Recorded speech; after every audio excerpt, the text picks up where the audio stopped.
الحمد لله وحده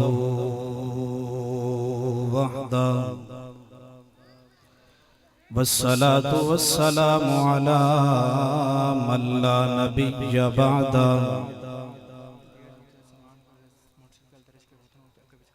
لا نبي بعده ولا نبوة بعده ولا رسول بعده ولا رسول بعده ولا معصوم بعده ولا معصوم بعده ولا أمة بعده ولا أمة بعده ولا كتاب بعد كتاب الله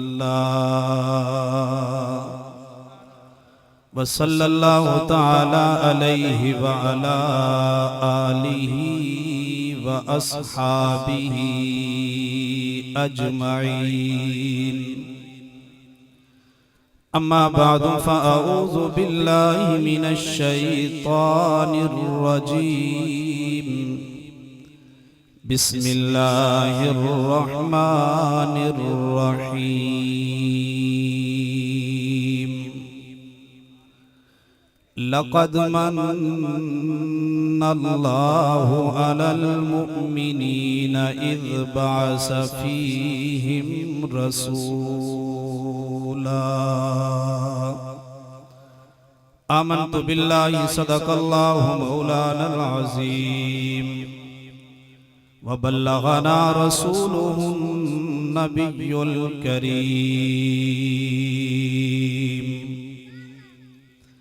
ونحن على ذلك لمن الشاهدين والشاكرين والحمد لله رب العالمين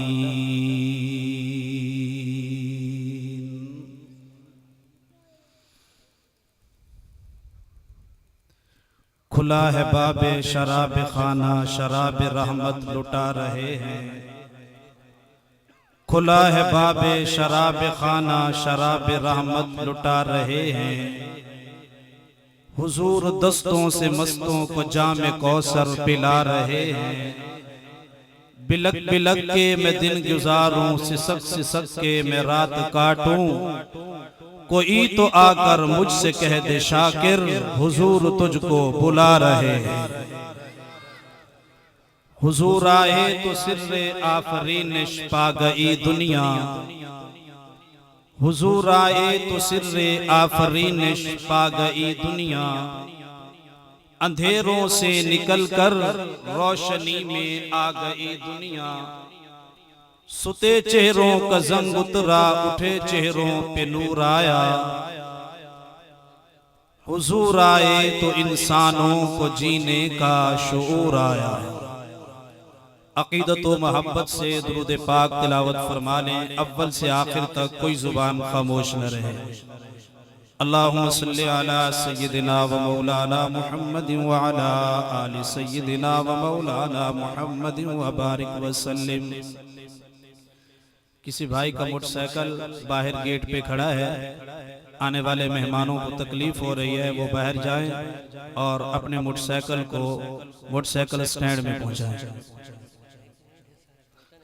ڈھیر سارے موٹر سائیکل کھڑے ہیں انتظامیہ والوں کو تکلیف ہو رہی ہے لوگوں نے آنا جانا ہے رکشے بھی کھڑے ہیں تو آپ حضرات سے گزارش ہے اپنے موٹر سائیکلوں کو وہاں پہ سائٹ سے کریں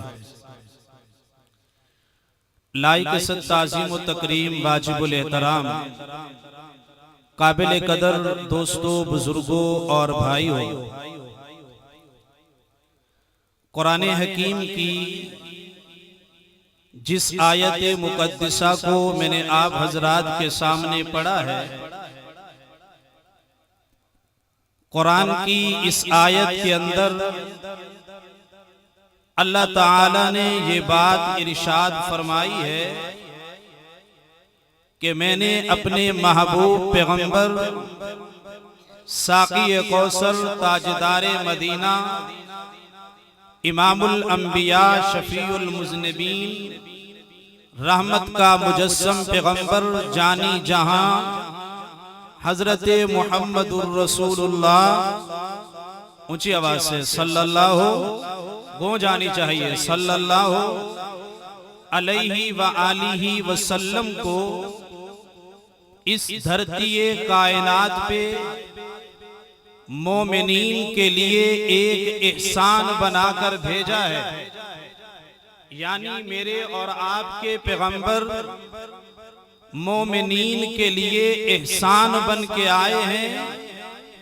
اللہ تعالیٰ نے مومنین پہ بہت سارے احسانات کیے، لیکن کسی احسان کو جتلایا نہیں۔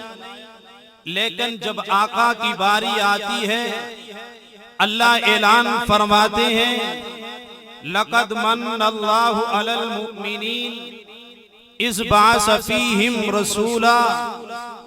اللہ فرماتے ہیں کہ میں نے اپنا پیارا حبیب مومنو تمہیں عطا کر کے تمہارے اوپر احسان کیا ہے۔ ربیع الاول کا مہینہ امام الانبیاء صلی اللہ علیہ وسلم کی ولادت مبارک ربیع الاول کے مہینہ میں حضور پاک صلی اللہ تعالی علیہ وسلم کو جب اللہ تعالی نے نبوت عطا فرمائی، یعنی میرے آقا نے جب اعلان نبوت کیا تو اس وقت بھی ربیع الاول کا مہینہ تھا۔ محبوب نے اپنی زندگی کے دو سفر بڑے عجیب کیے ہیں۔ ایک سفر کو سفر ہجرت کہتے ہیں، ایک سفر کو سفر معراج کہتے ہیں۔ حضور کا سفر معراج آسمانوں پہ ہے، حضور کا سفر ہجرت زمین پہ ہے۔ آقا نے جب سفر معراج کیا تو رجب المرجب کا مہینہ تھا، ساتھ جانے والے جبریل امین تھے۔ محبوب نے جب سفر ہجرت فرمایا ہے، مہینہ سفر المظفر کا تھا، جب سفر ہجرت کا آغاز ہو رہا ہے۔ حضور علیہ السلام جب اپنے گھر سے مکہ المکرمہ سے نکل کے ابو بکر صدیق کے دروازے پہ پہنچے، جناب ابو بکر صدیق کو ساتھ ملا کے حضور غار میں پہنچے۔ نبوت غار میں 3 دن ٹھہرنے کے بعد جب مدینہ المنورہ کے سفر کا آغاز ہوا، اس وقت سفر المظفر جب آقا مدینہ پہنچتے ہیں، اس وقت ربیع الاول کا مہینہ تھا، تو معلوم ہوا نبوت کے سفر ہجرت کا آغاز سفر المظفر میں ہے۔ نبوت کی ہجرت کی تکمیل جو ہوئی ہے وہ ربیع الاول کے مہینہ میں ہوئی ہے۔ آقا علیہ الصلوۃ والتسلیم نے اپنی 63 سالہ زندگی گزارنے کے بعد جب مدینہ المنورہ میں میرے اور آپ کے محبوب نے کل نفس ذائقۃ الموت ثم الینا ترجعون کا پیغام قبول کیا ہے، جب میرے اور آپ کے محبوب کی وفات مبارکہ کا وقت آیا ہے، حضور علیہ السلام اس فانی دنیا کو چھوڑ رہے ہیں، تو اس وقت بھی ربیع الاول کا مہینہ تھا۔ تو معلوم ہوا فقط ربیع الاول کے مہینے میں محبوب کی ولادت نہیں ہے، بلکہ آقا کی زندگی کے 4 اتوار ایسے ہیں، آقا کی زندگی کے 4 واقعات ایسے ہیں جو ربیع الاول کے مہینے میں آئے ہیں۔ آقا کی ولادت ہوئی ہے ربیع الاول کے مہینہ میں، حضور علیہ السلام نے اعلان نبوت کیا ہے ربیع الاول کے مہینے میں، آقا نے سفر ہجرت کیا ہے، ہجرت کی تکمیل ہوئی ہے، تو ربیع الاول کے مہینہ میں حضور نے جب اس دار فانی کو چھوڑا ہے تو ربیع الاول کے مہینہ میں آقا تشریف لاتے ہیں۔ ربیع الاول کا مہینہ ہے، اعلان نبوت کرتے ہیں، ربیع الاول کا مہینہ ہے۔ اب سوچنا یہ چاہیے میرے محبوب نے تو مکہ المکرمہ کی سرزمین پہ 40 سال کا عرصہ گزارنے کے بعد اعلان نبوت کیا ہے۔ آقا اسی وقت نبی بن رہے ہیں، جب اعلان نبوت ہو رہا ہے آقا اسی وقت نبی بن رہے ہیں، جب لا الہ الا اللہ کی تبلیغ شروع ہو رہی ہے آقا اسی وقت نبی بن رہے ہیں، جب حضور اعلان نبوت کر رہے ہیں فرمایا نہیں میرے آقا تو نبی اس وقت تھے۔ حدیث قدسی ہے آقا خود فرماتے ہیں کنت کنزم مخفیہ، کہ اللہ فرماتے ہیں میں ایک مخفی خزانہ تھا، میں نے چاہا کہ میری تعریف ہو، میں نے چاہا کہ میرے تذکرے کیے جائے، میں نے کہا کہ میرے اعلانات کیے جائے، میں نے کہا کہ میرے تذکرے ہو۔ کنت کنزم مخفیہ، میرے آقا خود فرماتے ہیں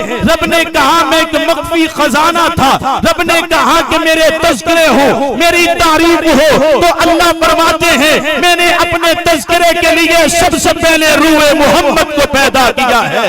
اس لیے تو قاسم نانوتوی طرف پہ کہنے لگے کہ سب سے پہلے مشیت کے انوار سے نقش روح محمد بنایا گیا، پھر مانگ کر اسی نقش سے روشنی بس بکونوں مکان کو سجایا گیا۔ وہ محمد بھی احمد بھی حسن مطلق کا شاہد بھی مشہود بھی، ظاہراً وہ امیوں میں اٹھایا گیا۔ حشر کا غم کس لیے ہو مجھے اے قاسم، میرا آقا ہے وہ، میرا مولا ہے وہ، جس کے دامن میں جنت بسائی گئی، جس کے ہاتھوں میں کوثر لٹایا گیا۔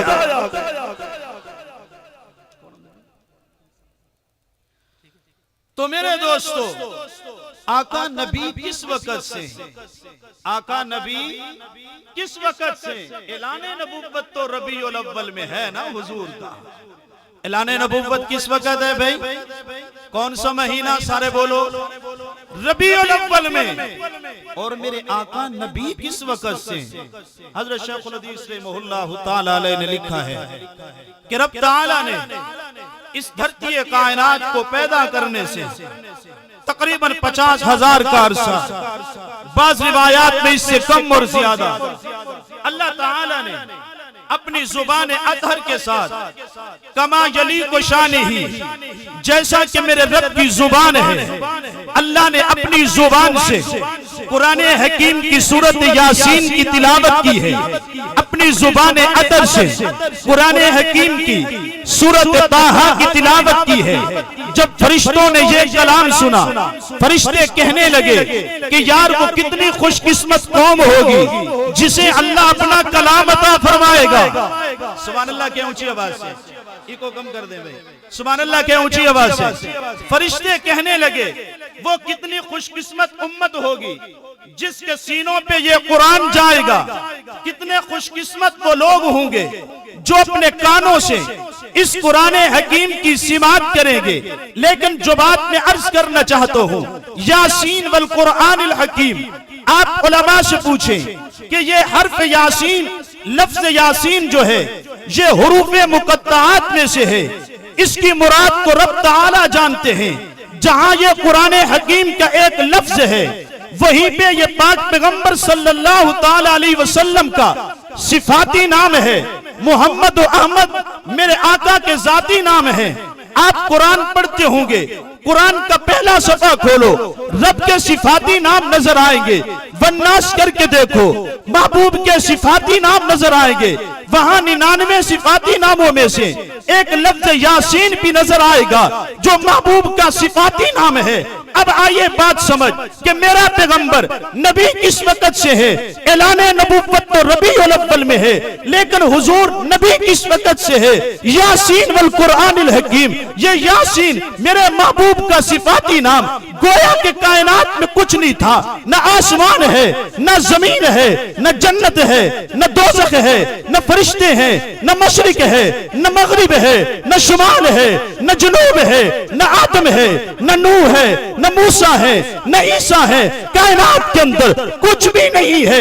اللہ یاسین پڑھتے ہیں، یاسین والقرآن الحکیم انک لمن المرسلین، ترجمہ سمجھ، اللہ فرمانے لگے گویا کہ میں تصورات کی دنیا میں کہوں، میرے محبوب علیہ السلام کی روح مبارک اللہ کے سامنے تھی، اللہ سورت یاسین پڑھتے ہوئے محبوب کا صفاتی نام لیتے ہیں، فرمایا یاسین اے میرے پیارے حبیب، سبحان اللہ کے اونچی آواز سے، یاسین اے میرے پیارے حبیب والقرآن الحکیم، مجھے قسم ہے قرآن حکیم کی، انک لمن المرسلین، کوئی تیری رسالت کو نبوت کو تسلیم کرے یا نہ کرے، میں رب دھرتی کائنات بنانے سے پہلے ایک دن نہیں ہزاروں سال پہلے اعلان کر رہا ہوں کہ اے میرے پیارے حبیب والقرآن الحکیم، میں خدا کو قسم ہے قرآن حکیم کی، انک لمن المرسلین، محمد تو میرا پیارا رسول ہے۔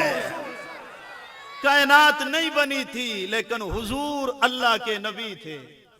سارے بولو حضور اللہ کے، اونچی آواز سے، حضور اللہ کے نبی تھے۔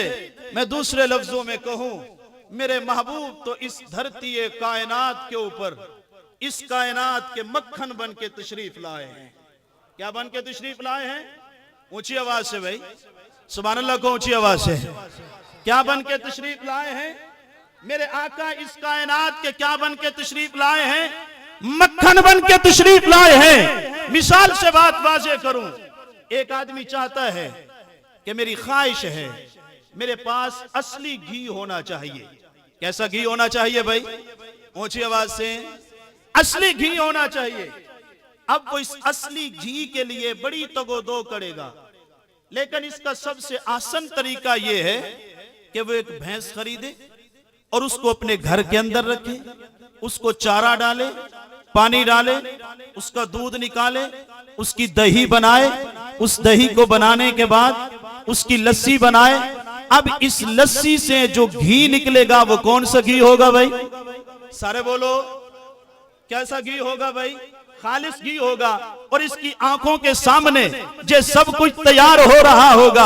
اب یہ کوئی نہیں سمجھتا، وہ کہے یار میں نے بھینس خریدی ہے، مقصود میرا گھی ہے۔ لوگ کہیں گے بھینس میں گھی کہاں نظر آتا ہے؟ وہ کہے گا میں نے چارہ ڈالا ہے، مقصود میرا گھی ہے۔ لوگ کہیں گے چارے میں کہاں گھی ہے؟ وہ پانی پلائے گا، وہ کہے گا میرا مقصود گھی ہے۔ لوگ کہیں گے یار پانی میں کہاں گھی نظر آتا ہے؟ وہ دودھ نکالے گا، میرا مقصود جنابے والا گھی ہے۔ وہ اسی طرح میرے دوستو دودھ نکالنے کے بعد اس کی دہی بنائے گا، دہی بنانے کے بعد اس کی لسی بنائے گا، لسی بنانے کے بعد اس نے مکھن نکالا ہے، مکھن نکالنے کے بعد نعرہ تکبیر، مجھے آواز سے، نعرہ تکبیر، نعرہ تکبیر، نعرہ تکبیر۔ آج کے ہمارے مہمان خصوصی اور اس محفل کے روح رواں ولی کامل